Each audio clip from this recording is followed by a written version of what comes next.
मला खरंच खूप आनंद झाला. दर्द से हमदर्द तक या संस्थेच्या वतीनं ही सगळी मुलं इथे आली होती आणि त्यांना सावरकरांविषयी बरीच माहिती देता आली.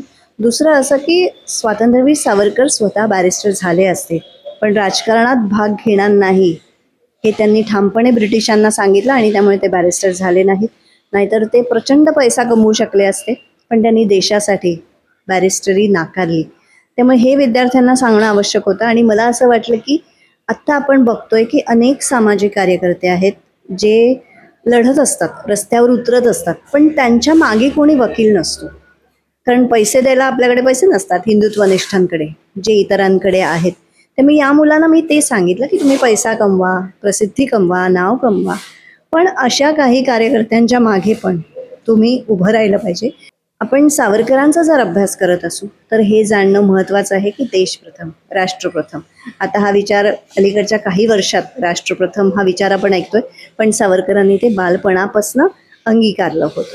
आणि सावरकरांवरतीच जे आक्षेप घेतले जातात त्याचाही या मुलांनी अभ्यास केला पाहिजे. कारण सावरकर एक वकील होते, त्या वकिली बाण्याने त्यांनी त्या आवेदनं त्यांनी लिहिलेली आहेत. त्यामुळे त्याचा अभ्यास करणं की ते ब्रिटिशांना असुसंस्कृत म्हणतायत त्या आवेदनांमध्ये, किंवा तुम्ही आम्हाला सुविधा देत नाही म्हणताय, तुम्ही आम्हाला कोलूला झुमतायत, अशा तक्रारी ते करतायत. तर या आवेदनांचा अभ्यास त्या मुलांनी करणं आणि त्याचबरोबर सावरकरांनी मारसाय बंदरामध्ये जी उडी मारली ती आपली मनात आलं आणि उडी टाकली असं नव्हतं. आंतरराष्ट्रीय राजकारणाचा त्यांचा अभ्यास होता, तर तो अभ्यास पण मुलांनी करणं. कारण त्यावेळेला प्रचंड गदारोळ झाला, फ्रान्सच्या पंतप्रधानांना त्यावेळेला राजीनामा द्यावा लागला. तर या घटनांचा अभ्यास त्यांनी करणं, कारण सावरकरांनी हा अभ्यास केला होता आणि मग त्यांनी उडी मारली. आपलं मनात आलं आणि उडी टाकली असं झालं नाही. तर अभ्यास करण्यासाठी अनेक विषय सावरकर चरित्रातून या वकिलांना मिळते आणि एक चांगली वकिलांची पिढी तयार होईल असं मला वाटतं. पवित्र भूमीमध्ये आम्हा वकिलांना येण्याची संधी मिळाली. पहिल्यांदा आम्ही इथे आलो आहोत.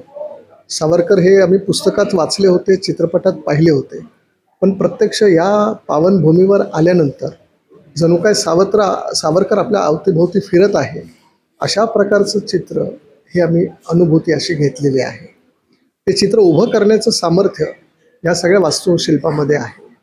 अंदमानमध्ये जाण्याची गरज नाही, कारण इथं अंदमानाचंच ते स्वरूप त्यांनी प्रकट केलेलं आहे. तो लाईट शोमधनं जे दाखवणार आहे त्यामध्ये सुद्धा सावरकर आपल्याशी बोलणार आहे. अशा प्रकारची ही, मला वाटतं, जगाच्या पाठीवर ही एक अशी एकमेव संस्था आहे. त्यांनी हे शिल्प उभं केलं, ज्याच्यातून संस्काराचं एका पिढीकडून दुसऱ्या पिढीकडं हस्तांतर होण्यासाठी या वास्तूचा सगळा उपयोग हे सगळ्यात मोठं आहे. आज आमचं भाग्य यासाठी आहे की आम्ही विधी क्षेत्रामध्ये सगळे काम करतो आहोत. उच्च न्यायालय, जिल्हा न्यायालय, तर या न्याय क्षेत्रामध्ये देखील सावरकरांचा फार मोठा सहभाग आहे. त्या मार्सेलिसच्या बेटावर देखील सावरकरांनी जो उद्गार काढला की फ्रान्समध्ये मला पकडलेलं आहे, तर ब्रिटिश सरकारांना आता अधिकार नाही आहे, हे सुद्धा आमच्याच कायद्याशी संलग्न आहे. सावरकर हे बॅरिस्टर होते, त्यामुळं आमचे सुद्धा आदर्श स्वातंत्र्यवीर सावरकर हेच आहे. अनेक पैलू, सावरकर हे व्यक्तिमत्व नसून ते एक विचार आहे. त्यामध्ये कवी आहेत, वक्ते आहेत, अगदी ते महाकवी होण्याचे देखील त्या पथावर ते जाऊ शकले असते. अशा प्रकारच्या सावरकरांच्या या यातना हे सदैव लोकांना कळत राहाव्या. आणि आत्ता आपण सगळेजण एक प्रकारच्या सुखवस्तूमध्ये वावरत असतो की हा उन्हाचा दाहकता ही सुद्धा आम्हाला सहन होत नाही. मात्र सावरकरांच्या या यातना पाहिल्या की असं वाटतं की हा माणूस हे कुठल्या हाडामासाची ही माणसं झालेली आहेत. पोथी पुराणामध्ये दधीची नावाचे ऋषी यांचा उल्लेख आपण ऐकतो की त्यांनी आपली हाडं ही देवतांना दिली, त्याची शस्त्र केली आणि मग राक्षसांवर त्यांनी विजय प्राप्त केला. मला असं वाटतं की हे आधुनिक दधीची, पारतंत्र्यात जन्माला आलेले हे दधीची ऋषी आहे, ज्यांना वाल्मिकी आणि महर्षी व्यास यांचा लौकिक लाभला नाही, परंतु त्यांच्या पंक्तीत बसणारे हे दधीची ऋषी आहेत, ज्यांच्याकडे समाजाचं दुर्लक्ष झालेलं आहे. आणि म्हणून समाजाचं लक्ष आकृष्ट करण्यासाठी या वास्तूचा उपयोग नक्की होईल आणि पुढं येणाऱ्या पिढीला सावरकर हे कळतील आणि पुन्हा एकदा सावरकरांचा जयघोष या सगळ्या भारतवर्षामध्ये होईल ही अपेक्षा मी व्यक्त करून आत्ताच्या या सगळ्या मंडळींना मी धन्यवाद देतो. विशेषतः धनंजयराव शिंदे, मंजिरीताई आणि रणजित भाऊ सावरकर या तिघांचं आमच्याशी आत्ता जो संवाद झाला, वार्तालाप झाला, त्याच्यामधनं यांच्यामध्ये असलेली उर्मी ही आम्ही पाहिली.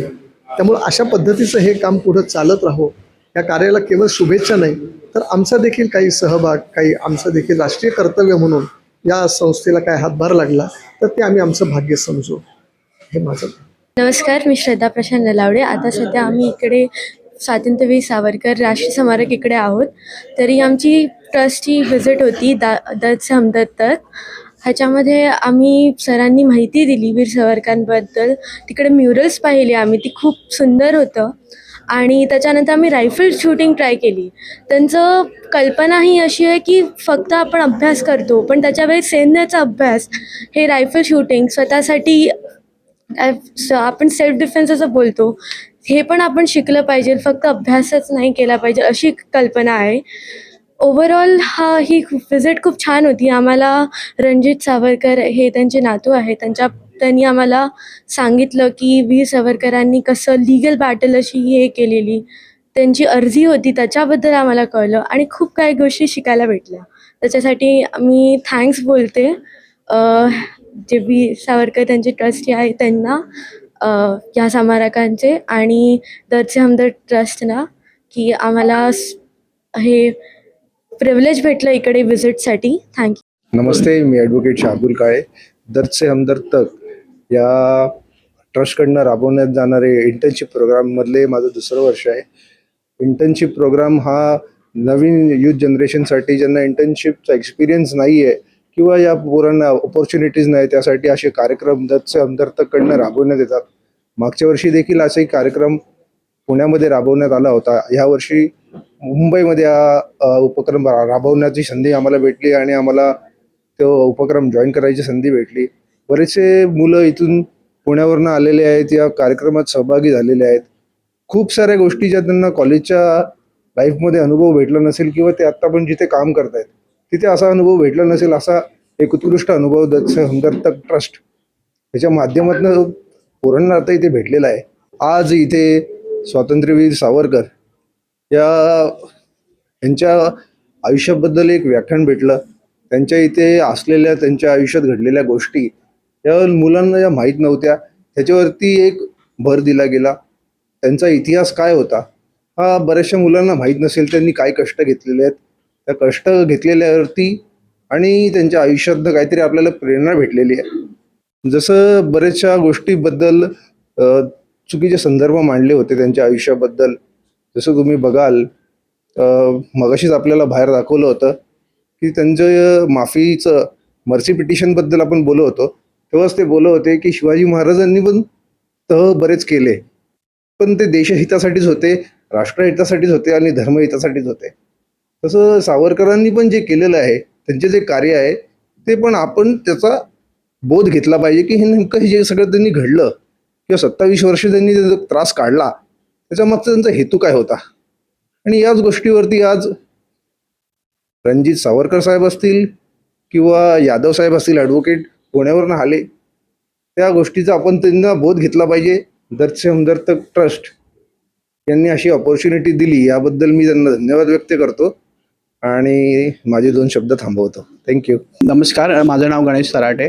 दर्द से हमदर्द ट्रस्ट आणि सुप्रा लिगल फाउंडेशनच्या इनिशिएटिव्हमुळे आम्हाला आज सावरकर स्मारक इथे भेट देण्यात आली आणि त्याचा अनुभव खूप चांगला आहे. आणि जे महत्त्वाचे कामं आणि जो विजन आणि मिशन सावरकरांचे होतं, त्यांनी जे मांडलं होतं स्वातंत्र्यपूर्वी आणि स्वातंत्र्यानंतर, ते दोन्ही आम्हाला रिफ्रेश झाल्यासारखं वाटलं आणि त्याच्यातून आम्हाला खूप काही अनुभव घेण्यात आले. मी दर्द से हमदर्द ट्रस्ट, सुप्रा लिगल फाउंडेशन ना धन्यवाद देतो. त्यांनी आम्हाला हे खूप चांगलं इनिशिएटिव्ह घेऊन इथे व्हिजिट घडवून आणली. Thank you very much.